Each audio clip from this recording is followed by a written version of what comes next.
So this is kind of strange, but I have a little box here that I keep an old SIM card in just in case. And this is what we're going to use for the trick. So your audience member can write down a name or anything they want on a little slip of paper that goes inside the case. This could be a makeup case. It could be like an empty matchbook, even just something that you can kind of clasp together, and you're going to hold this behind your back.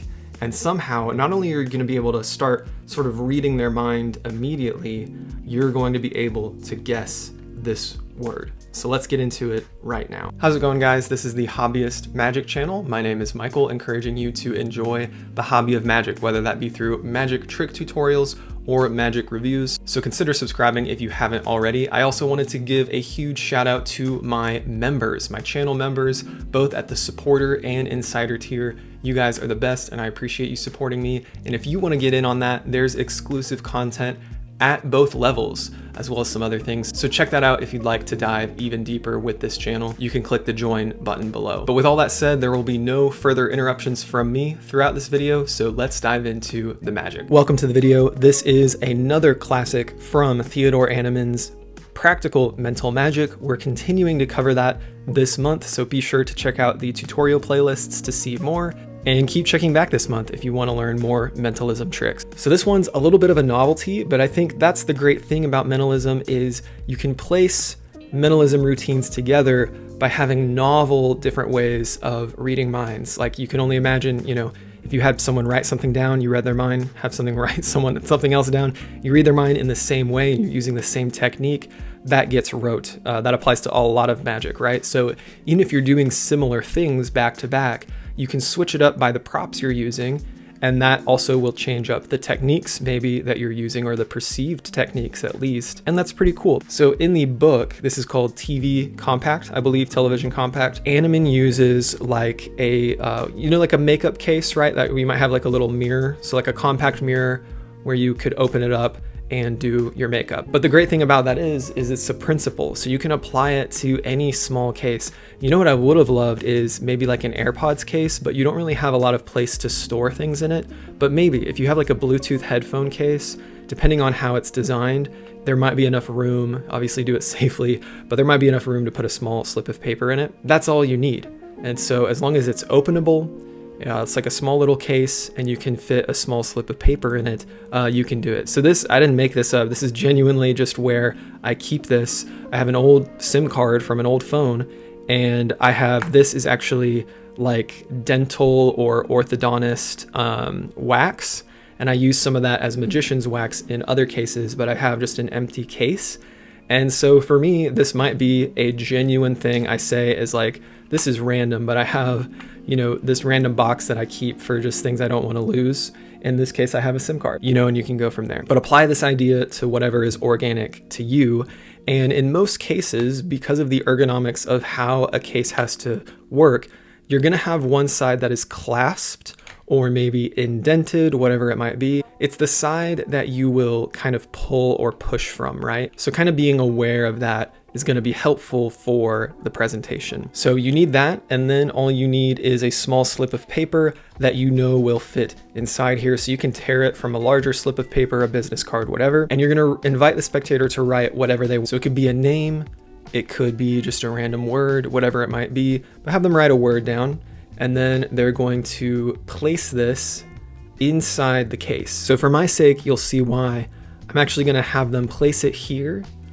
But then when it's behind my back, I'm gonna have it turned over so that then it will be here, okay? So that works for me because my dominant hand is gonna be able to pull this clasp up and away.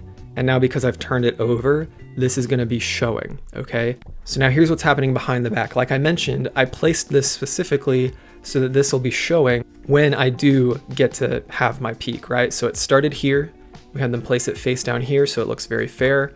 When it's behind our back, we have it turned over so that then I can pull up on that clasp with my dominant hand, and then I can work this into finger palm and close this back. Now that's gonna be based on a lot of factors. So I have to fiddle around with these two notches here in my case, so it's not like the easiest slide because it gets caught in between there, right? But you can kind of work it.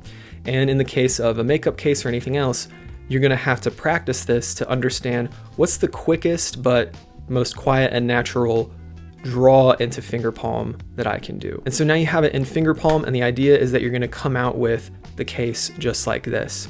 But how on earth are you gonna give yourself enough time to do that procedure, right? Because it is kind of brazen. Like we're just putting something in a box and then opening the box behind our back so that we can peek information. Well, what you're gonna be doing to get into this position and give yourself enough time is this really cool cold reading. So again, the moment you're taking it behind your back, you're gonna say, okay, and it's like you're looking at them, like you're thinking, and already you can start this procedure a little bit, but to get them talking and distracted, you wanna pretty quickly say, you know, I think of the second letter of your word, and they will, and then you can say, I think your second letter is slightly round, is it not? And it's just a simple throwaway that might give you a little hit. The reason is, most words, the second letter is gonna be a vowel. You know, maybe they thought of the word shack, and so that's okay. It might not be a hit. If they said no, all you have to do is make it more entertaining. So if they say no, you say, oh, perfect. This means you're someone who's a little harder to read. I love that. It definitely makes it more entertaining. It makes it more of a challenge, right? So make it positive if you don't get the hit. I believe I learned that little technique from Pete Turner. But oftentimes, guess what? You will get the hit because the second letter will be, you know, A or E. And that is hopefully what will give you enough time to get in position. So then you can come out and you say, you know what? You're thinking of, let's say they said Bob, you're thinking of the name Bob.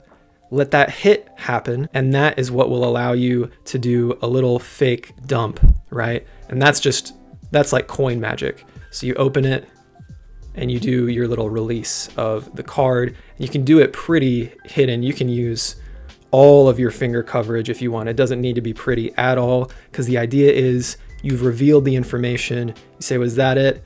And they say yes, you can pull it out, and you're using sleight of hand. You're getting that cleaned up, and now you are left completely clean.